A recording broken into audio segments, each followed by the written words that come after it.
Makabuluhan at dibdiban ng ensayo ni Manny Pacquiao sa General Santos City. Ito ang nasaksihan mismo ni former 2-division world champion Jerry Fearless Peñalosa. At kung noong isang araw inihayag ni Peñalosa na sa pakiwari niya ay kulang na sa hunger si Pacquiao, sa pagsubaybay niya sa training camp ng fighting congressman sa Jensen ay nabago ang kanyang paniniwala. Kwento ni Fearless Jerry, talagang puspusan at walang puknat kung sundin ni Pacquiao ang training regimen. Sa katunayan, mas madalas pa nga aniyang magdagdag ng oras sa jogging at extra round sa mga gym sessions ang kanyang matalik na kaibigan. As in, iba yung mga pinakita ngayon, sipag eh. Kaya parang nakikita ko yung nagbalik yung killer instinct. Dahil imagine layo pa, pinapatay na yung sarili niya sa gym. Good news yun. Na isang araw, medyo parang nagdadalawang isip ka. Kumaga, nasabi mo na wala na yung hunger niya. Parang hindi ko ba nakita eh.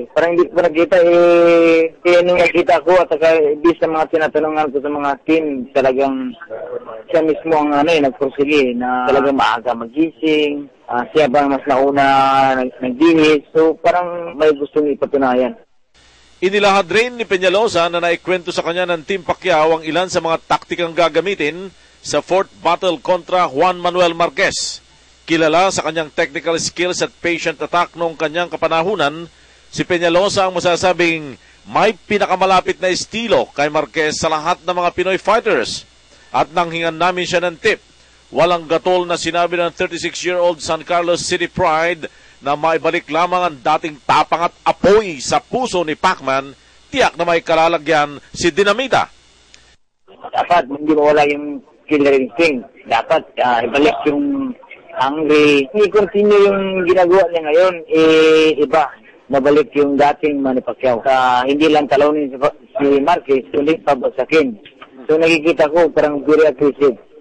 Si Fearless Jerry ay nasa General Santos City simula pa kahapon upang personal na subaybayan ang training ng kanyang dalawang alagang sina Dodiboy Peñalosa Jr. at Michael Fareñas na parehong lalaban sa undercard ng Pacquiao Marquez Part 4 sa Disyembre 9. Para sa PTV Sports, Flor Perez, Telebisyon ng Bayan.